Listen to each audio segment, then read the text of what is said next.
dear all of you, first I would like to congratulate and to thank the organizers for having organized this conference. I think this conference is dedicated to a very crucial topic in our digital society. That's the problem of accessibility for all.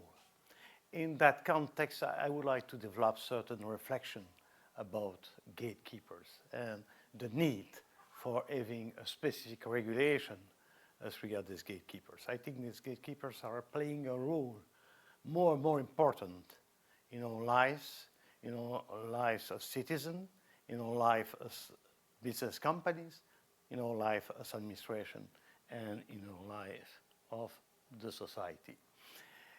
To start, I would like to develop certain key features for better understanding of the role of the GAFAM. I think we might have the same reflection as regards the BATX and the Chinese GAFAM. First, I think it's very important to see that among the 10 largest corporations in the market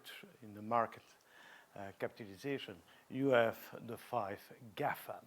And these 5 GAFAM are occupying more than 20% of the US stock market. And you know that GAFAM have a GDP which is more important than, for instance, the GDP of the Germany.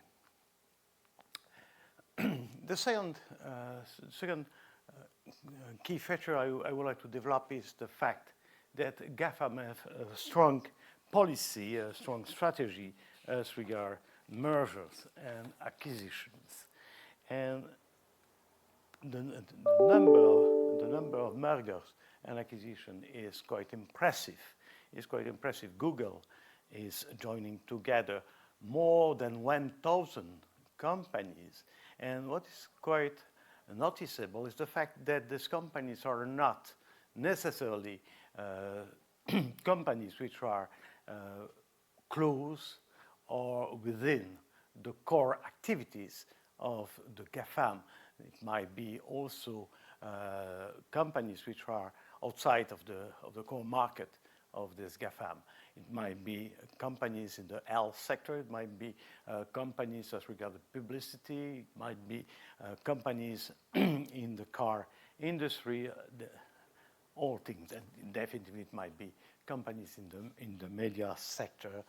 We will come back on that issue. That fact creates, at my point of view, 2 problems. The first is a problem of competition. It is quite clear that acquiring companies outside of the digital sector, you create a problem of competition between this GAFAM and the traditional companies in the sector. It is quite clear that GAFAM have a lot of data which will permit to these GAFAM companies to develop certain activities which are benefiting of better data, of better knowledge of the market.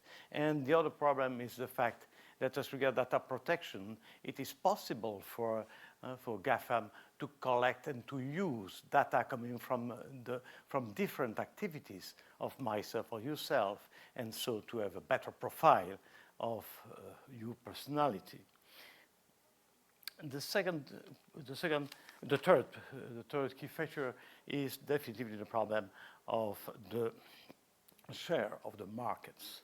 And we might say that as regard final user, and we might say that also as regard the company business. As regard the consumer, you have here a list of companies with the number of abonnees they have, number of abonnees of users.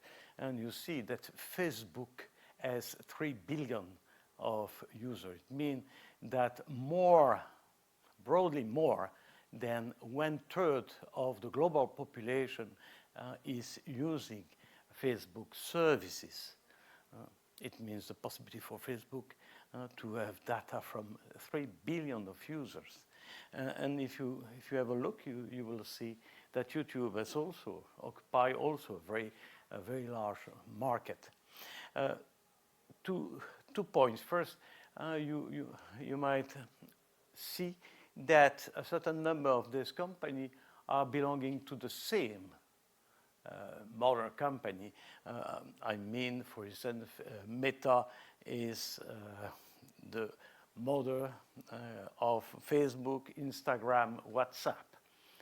It means an incredible number of users, the possibility to cross the data from these different companies. The second point is the fact that in each niche of activities, these GAFAM are occupying a large majority of the market. I take an example. I give there a certain number of other examples, but Google search engine is used by 80% of European people using a search engine. It's incredible. So they have a quasi-monopolistic share, in this market. And the last point, but it is not definitively the less important. It is the fact that the user are using more and more the services, the GAFAM services. As regards the business company, what we might say is the fact that a large majority of business company, and you see as regards the SME in Europe, more than 50% of the small and medium company are using the platforms in order to enter into the market. And for selling their products or services, they are using the platforms. And the platform, it means that definitively the gatekeepers might have a possibility to have a look at the activities of this business company, and they might have the possibility, to know which kind of consumer they have, which type of product is the most beneficial for this company. They might see the evolution of the revenue. Finally, and to summarize, GAFAM companies know better your company than yourself as director. Another problem is the fact that the publicity revenue are broadly given to this GAFAM. GAFAM are getting more than 38% of the publicity revenues. It creates, as you might understand, it creates a big problem for traditional sector which normally are also getting revenues from publicity. I mean, for instance, as the traditional media sector, the decreasing revenues from publicity is creating a big problem for these companies. As we have the societal issues, the first one, as I've said, is the fact that for business company, more and more platforms are becoming what the US Judicial Committee has called it, a mandatory gatekeeper. If you want to have access to the market, if you want to sell your product, you must go through these platforms. And this fact create three big problems as regards the competition. The fact that the GAFAM have the possibility to control the access by all the other business company, they might create the control of their access to the market. The second problem is the fact that they have the possibility, by knowing the activities of their potential competitor, to know exactly, to detect the potential competitor they might have in the future. And finally, the third problem is the fact that they might give the preference to their subsidiaries or to companies which are close to their core business or to their business. And last point, but it is not the least point, the problem for other companies to have a direct access to the consumer, to their consumer data. If I want to have access to the consumer, I must ask the possibility for the possibility to GAFAM to give this access, and that creates a big problem because, as I said, GAFAM knows better what you are doing and your activities and your consumer than yourself. As we are the other societal issues, it is quite clear that I have to mention the problem of privacy, the possibility to collect data from different sources, and the possibility to collect data from different activities of yourself will create a big problem. I can exercise a global surveillance of people. The second problem is linked to the first, and there's a problem of discrimination.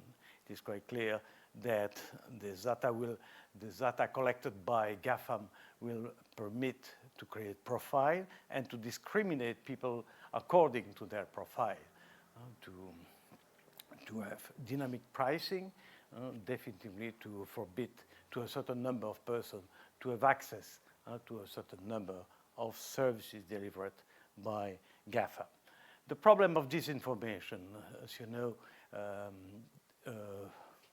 a message of violence, a misleading message is definitively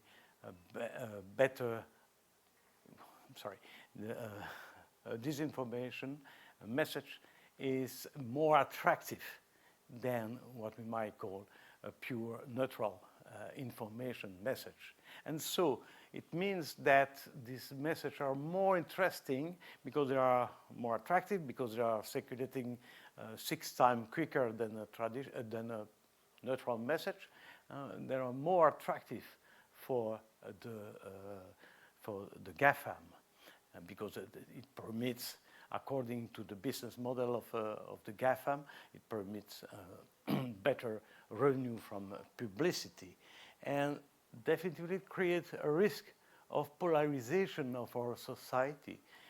And this risk is definitively very important as regards the functioning of our democratic society.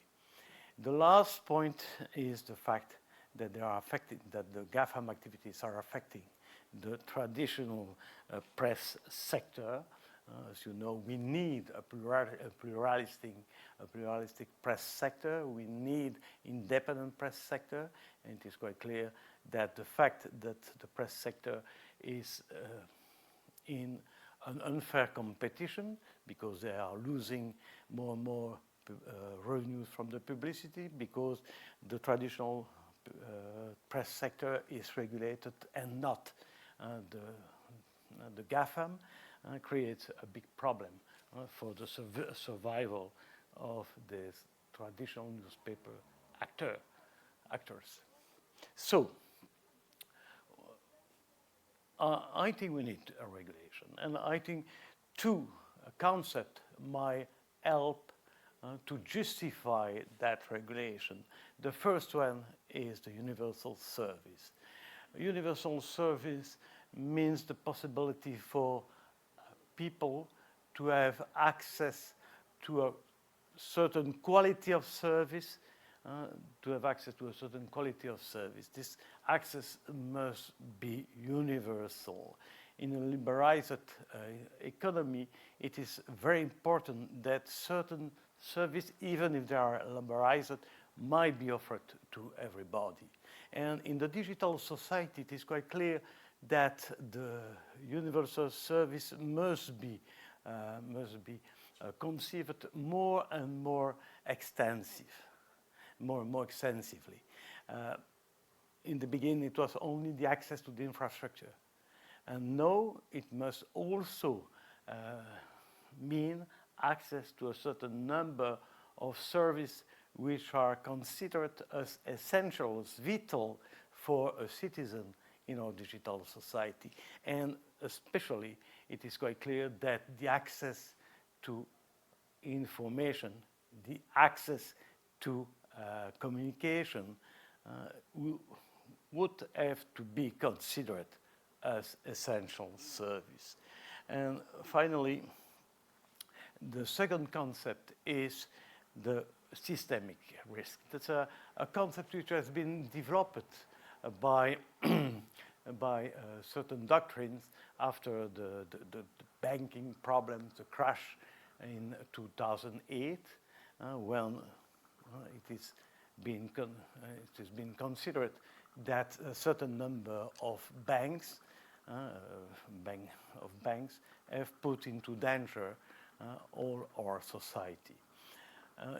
In the same spirit, I think we must consider that the GAFAM are creating systematic risk. As the US judiciary committee has asserted in 2018, the gatekeepers have diminished consumer choice, eroded innovation and entrepreneurship in the US economy, weakened the vibrancy of the free and diverse press, and undermined American privacy and definitively our democracy. In other words, it is quite clear that GAFAM are creating systemic risk, and for avoiding the explosion of this risk, it is absolutely needed to regulate their activities. Which kind of provision we need in that context? And I think I will be very rapid, and it is quite clear that I will not be exhaustive. I think we must take a certain number of regulation about competition problems. And I have listed a certain number of obligations we might have in mind in order to regulate the competition problem created by the GAFAM.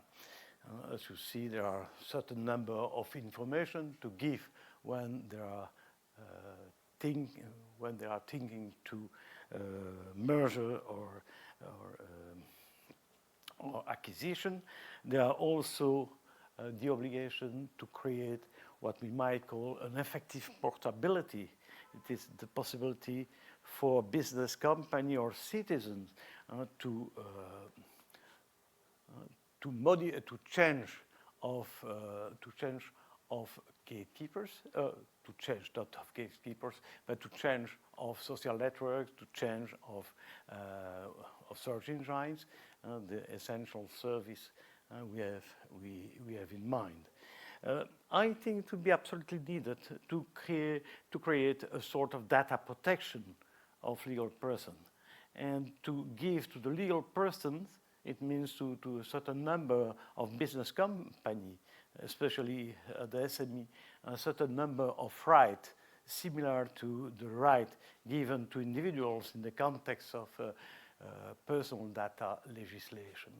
And the possibility to have access to their data, the possibility also to ask for deletion of their data if they have the intent to modify their relationship with the gatekeeper. And finally, it is obvious that we must ask that the gatekeepers are not applying discriminatory or unfair general condition vis-à-vis certain customers. As regards the consumer, I think the first point is definitely to assert their accountability. I think gatekeepers are accountable for a certain number of false or misleading information they are delivering. They are accountable when they are using discriminatory prices and everything like that. They are accountable when they are not sanctioning a certain number of business companies which are companies who are not respecting the consumer protection principles. That's not all. And there are other regulation we need. It is obvious that we need more transparency.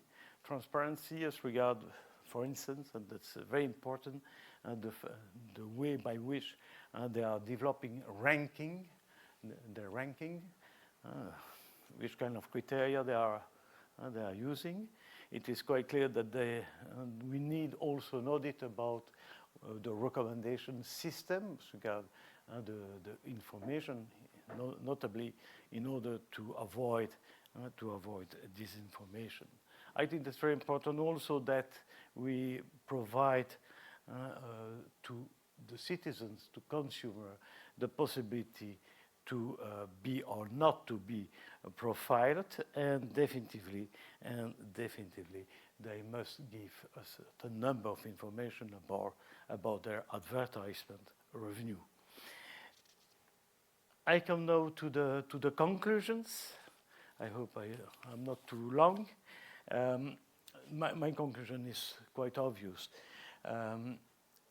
First, it is quite sure that there are a certain number of benefits we might have from the gatekeepers' services and the gatekeepers' attitude. But in the same time, we must take into account the risk linked by their activities. And I think there are different risks. As you see, there are risks incurred by end user and consumer.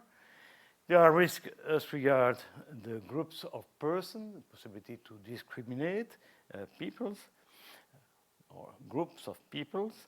There are risks as regard the competitors, and there are risks, finally, as regard our society, the problem of democracy, the problem of lack of innovation, problem of normalization of the information and of the culture. So we need a regulation. We need a regulation for two reasons, as I said, because I think that gatekeepers are offering, to a certain extent, a universal service, as large platforms, mandatory large platforms, absolutely needed for other people and for all the citizens to communicate or to get information. And definitely we have also to fight against the systemic risk linked to the broader and broader range of activities of these platforms. In order to specify this regulation, I think we must take, according to the Australian approach, I like this Australian approach, three components. The first one is definitely the competition questions. The second is definitely consumer protection. And finally, it is quite clear that we must take into account human liberties. Okay, thanks a lot for your attention. It is quite clear that I would like to continue our discussion, and definitely do not hesitate to enter into contact with myself.